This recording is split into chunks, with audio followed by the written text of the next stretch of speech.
I don't really understand how it could be possible to mess up a remaster for the old Grand Theft Auto games. I mean, you'd think those things would be pretty simple to port over, right? Well, Grove Street Games has managed to do just that, pretty much bugger the whole thing up with the so-called Grand Theft Auto Trilogy Definitive Edition. Yeah, the same Grove Street Games who left lorem ipsum text on their homepage even after launch. I mean, yikes. This is a disaster. This whole release has just been a bit of a mess, to the point that they've even had to pull the PC version down to sort out some issues with the Rockstar launcher. Not the best start to what should have been a great trip down memory lane for a lot of people and an easy introduction to the original trilogy for others. You picked the wrong house, fool! Hey, hey! Now I'm going to be honest right up front, my favourite game out of all these three is Vice City, followed by 3 and then San Andreas. I don't dislike San Andreas, I just think it tried to do too many new things, whereas Vice City kind of felt like a natural progression upon 3's mechanics. Vice City is the one I spent the most time playing when it first came out, and it's the one that I know the best. Get another drink, bruv.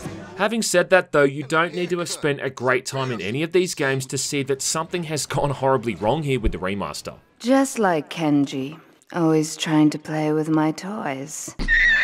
Right off the bat, I think calling something the Definitive Edition is a pretty ballsy move, man. Especially when it's literally missing content in the form of things like cheat codes, but more importantly, the music. Now I understand that licensing is a thing that costs money, but the implications of calling something definitive when it's already lacking one of its most notable elements isn't starting things off too well now, is it? We are so screwed, man. I'm not going to talk about the GTA games in a fundamental sense or review them in a traditional format, right? I think at this point Grand Theft Auto is a household name, and even my going on elderly parents know what the whole thing's about. I did do a video a while back on Vice City, which you should probably watch, but either way, I think most people know what to expect with this series. Wacko. On the off chance though that this is your first time playing a GTA game, well, I hope the next 15 minutes or so I can do a good job of convincing you not to play this remaster. And you're gonna understand the further we get into this video as to why that is, hopefully. First off though, I do want to say that I do think there are some objective improvements they've added into this new edition, few as they may be. For starters, I think the weapon wheel is a pretty cool idea. It's a lot easier than having to manually swap through all of your weapons to find an Uzi or an AK in the heat of combat. Like the newer games, bringing up the weapon wheel slows the action right down, giving you ample time to find the gun you want and then get right back into the fray. I like it, it's a good addition. That's a good idea. Secondly, the inclusion of a GPS system for the first 2 games now when driving to your next objective. I also think this is pretty handy. There's ultimately going to be people playing this who haven't ever played the originals, and some of the layouts for Grand Theft Auto 3 and Vice City, especially the former, with areas like Shoreside Vale and its windy roads, can be tricky to figure out. It's a simple, quality of life inclusion that just makes navigation a whole lot easier, and that's important because 99% of the time spent here is navigating, driving around and completing missions. Thirdly, I do think the mission retry option is a nice touch too. Now, if you fail a mission, you've got the option to simply start again from a checkpoint. For some reason, in GTA 3 and Vice City, it starts by showing you the cinematic for the mission again, though it doesn't do this in San Andreas. Why that's the case, I've got no idea. But regardless, it does save you a lot of time spent having to drive back from the hospital or the police station and start the mission up again. And finally, I like how there's no loading screens when driving across islands anymore. You can seamlessly drive from one to the other, I mean, even if there still is a bit of pop-in. When it comes to actually playing these games, it is kind of hard to tell where old Jank meets new Jank here, because to be honest, the old games weren't exactly pinnacles of the industry when it came to things like the shooting. The driving controls have always been pretty decent though, but it's definitely been a series that's had some pretty sloppy gameplay. I don't even think it was until GTA 4 that they finally managed to make actually decent shooting controls. So you're going to be shooting people at some point here, and you're going to notice that the system does feel pretty damn archaic. Definitive Edition has a few options here, the main one being free aim, which is a lot like playing a standard third-person shooter. Or another system, which is kind of like how it was in the old games, where you lock onto enemies automatically and then can swap to your available targets with the right thumbstick. This one's probably your best bet, though it really does remind you how you're playing something that's essentially almost 20 years old at this point. And I really hate how the enemy you're aiming at has this stupid white outline. Why they don't just use that same old locked on targeting reticle is anyone's guess. But again, these were never games known for their stellar shooting controls, so I think expecting any kind of grand overhaul here was a bit unrealistic. Apart from that though, I kinda hated how you have to mash the A button to run now, instead of just being able to press it once and hold it down. I get that this is supposed to be similar to the newer games, but there's like a second or so delay here before sprinting kicks in, which when you're trying to run away from things like, you know, say an exploding car, that's a second or so delay of wasted time you can't really afford. And off the back of that too, it does seem like cars are on fire now for less time before exploding. Overall though, I think the gameplay is fine. I had all 3 games on the PS2 when they first launched, so I know how they feel and play. I mean, if you're playing them now for the first time in 2021, well, it's gonna feel understandably horrible, but this is by and large how these games felt and played in their original format. The massive underlying issue here is how these games look, and I don't mean technically. I'm not talking about resolution or frame rate, I'm talking about the game's art style specifically. When you say a game looks bad, it seems people these days assume you're talking about clarity, but clarity and aesthetics are 2 completely different things. I don't think so. Seems a lot of maybe younger gamers seem to think that all that matters when it comes to presentation is how clear the image looks, how many polygons something has, or how good the lighting and the other effects are. That's not the case, but it's also not what I'm referring to. All right? Okay, stay tight, let's go. I mean, look at old PlayStation 1 games like Gran Turismo or Wipeout, for instance. They don't have a lot of clarity, but aesthetically they still look great. Makes sense? Well, keeping that in mind, apply this to the aesthetic for this remaster, which is a big old pile of shit. Now, to be fair, the original games were never all that good looking either. I mean, they did the best with what they had originally, but even for PlayStation 2 games, gotta be honest, they weren't that great. I think it's agreed that the Xbox versions were the best that those old consoles ever pulled off, and on the PC, the ports could look halfway decent as well. They were not, however, known for their incredible cutting-edge visuals. Still though, they had a distinct style to them which on some level was appealing. It skated this funny line between being cartoonish and also semi-realistic. You had these memorable characters with exaggerated physical features and animated performances. Tommy! Combined with this over-the-top violence and mayhem when you're out on the street getting things done. Look at all the variety between all of these characters you interacted with. It was like a smorgasbord of ethnicities, genders, and personalities, with potshots taken at anything and anyone. You have been a busy boy. Rockstar made good use of things like billboards and signs within the game as a means to work in visual jokes as well. It served a purpose as world building, but it also worked on a humor level. This definitive edition, however, completely screws all of that up, because all of these elements from the billboards, the storefronts, and the signs, through to most importantly the character models, look like they've been slapped together by someone who couldn't give a flying fuck about the end result. I mean, it's the very definition of soulless and pretty much what you'd expect when the game's been made by people who didn't even work on the original. Instead, it's been palmed off to a company known for working on mobile phone games. Like, I don't know how anyone could have signed off on the way that Asuka looks, for instance. I mean, she's pretty much cross-eyed. Come on, enough of the speeches. And don't even get me started with what's going on with Denise in San Andreas. You'll just be doing these constant double takes across each of these 3 games. You say it like it's a bad thing. It's like everyone's been airbrushed too much or something, and it just becomes really apparent during some of these cinematics and close-ups. The ones I think who sadly got it the worst though are our leading men, Claude, Tommy, and CJ. The first 2 who almost look like completely different people. I guess that's a perspective thing. Yeah man, Tommy definitely stood out the most to me here. I mean, he doesn't even look like Tommy anymore. He just looks like some generic wise guy with a 5 o'clock shadow that's dug his hand into the cookie jar a few too many times. Yeah, and speaking of cookie jars and reaching, look at the oven mitts on this dude. But my hands are all messed up, so you better drive, brother. In fact, with the hands in general, it kinda reminds me of that guy at the end of Big Trouble in Little China when he blows himself up. I mean, look, I didn't expect Red Dead Redemption 2 levels of character models, but I also didn't expect modeling that both manages to somehow look like pieces of Lego, but then also look like sloppy, boneless noodles. I'm down, dog. You know what's truly the epitome of laziness with this thing? How they didn't even bother to redo the graphics for those intro movies. They just used all the old footage from the original versions. I mean, come on, son. Bloody hell, you nutter! Now, the original games ran in the renderware engine, which was basic but effective. It's like the game engine equivalent of someone digging ditches. It just puts its head down and gets the job done, and you've got to admire it for that. Although that engine was used for about a bazillion games, there was just always something so unique in the way each developer put it to use.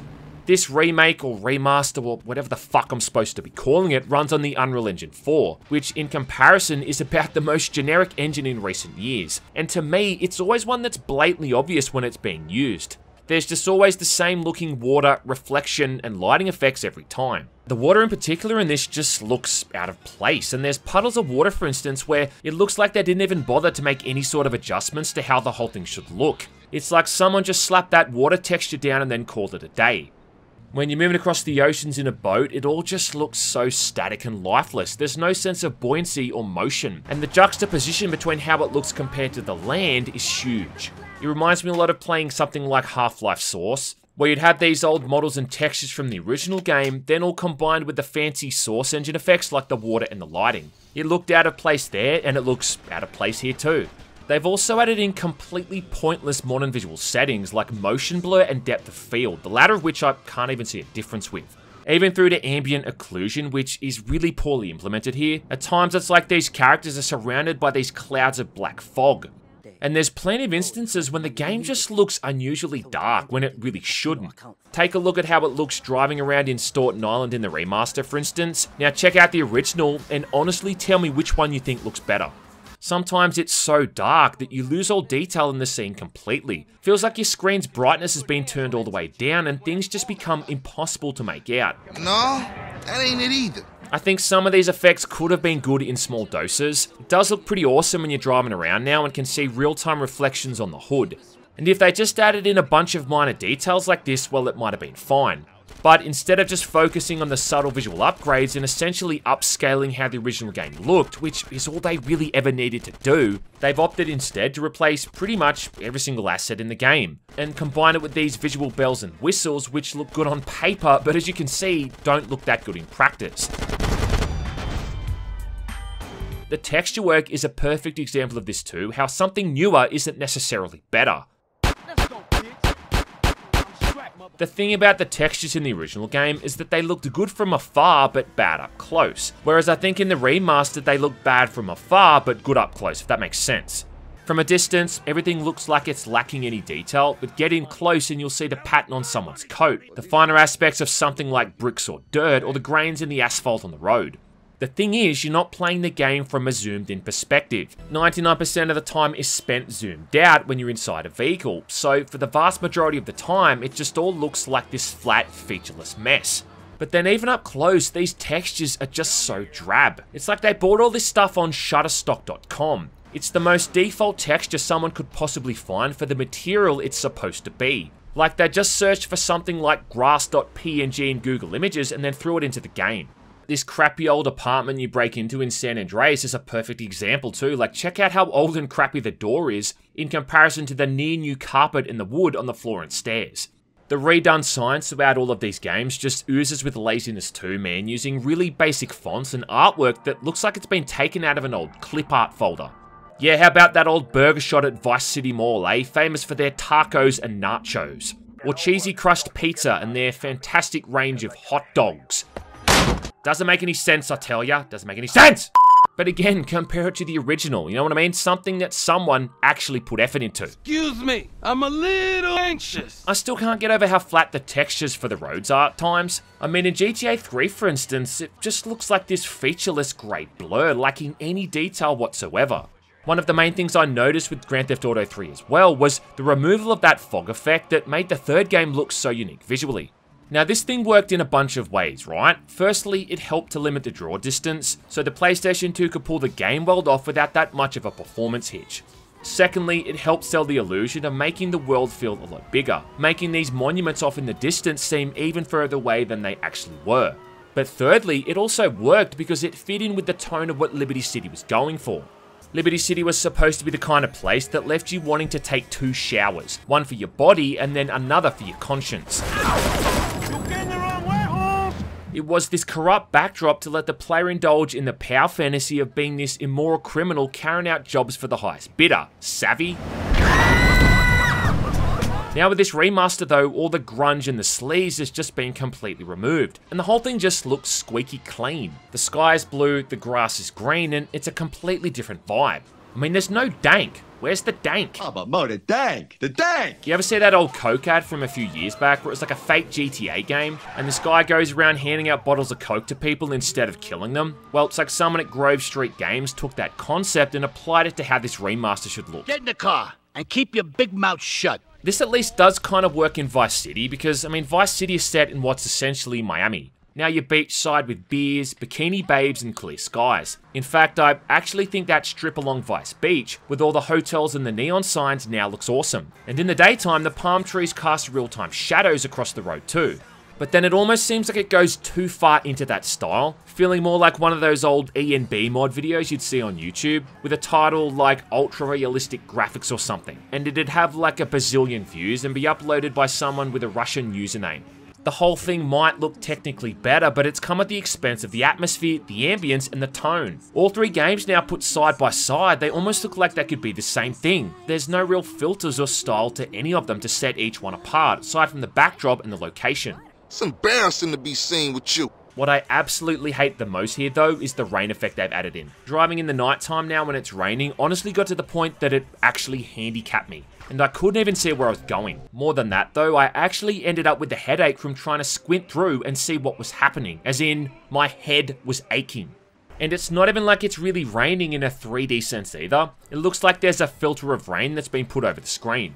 In the original games, the rain had depth. You could see it hitting the ground in front of you, along with being able to actually see in general. Here though, it's like they've literally just put an overlay of rain across the screen that follows you wherever you go.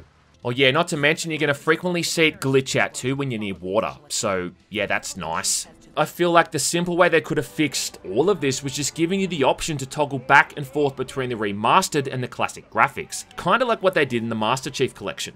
You know what the saddest part is as well, is that this is really only a surface level assessment. I only spent about 5 or 6 hours in each game. And I'm sure there's going to be videos coming out in the ensuing weeks and months going into even more greater detail about all of this. It's even just the minor things, like how regardless of the game you're actually playing, the pause menu uses the sound effects from San Andreas. I mean, it's lazy.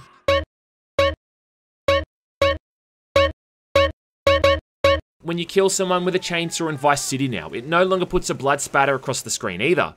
Lazy. And I'm sure more stuff like this is going to pop up in time, but for now, sorry man, this is all I can muster. It's just so depressing. The series deserved more than this. My boy Tommy Vercetti deserved more than this. Shut up, sit down, relax. The saddest part about all of this is that with the release of this definitive edition, Rockstar have delisted all the original PC versions of the game. So in essence, if you want to play these three from this point on the PC, your only option is gonna be this definitive edition, whenever they can manage to get the Rockstar launcher working, I suppose. To these people, I suggest picking up a PlayStation 2 or an Xbox and playing through the original versions of the games. Or if you've got the time and the patience, getting a hold of the proper PC ports somehow and trying to get them working. There is a bit of buggering around to get them going, but it's ultimately worth it. And at least you know you're not playing a creatively handicapped version. A clean thinker. I like that. I'd take an hour or so of playing around with config files and fixes to 20 hours of playing around with whatever Grove Street games are peddling here with this version. Shit, I nearly dropped out. So in closing, Rockstar, please, if you're gonna go ahead and remaster your other games like The Warriors, Bully, and Manhunt, which I really wish you would, next time, guys, please put some actual effort into it. Because the only thing definitive about this edition is that it definitively made me want to get my money back.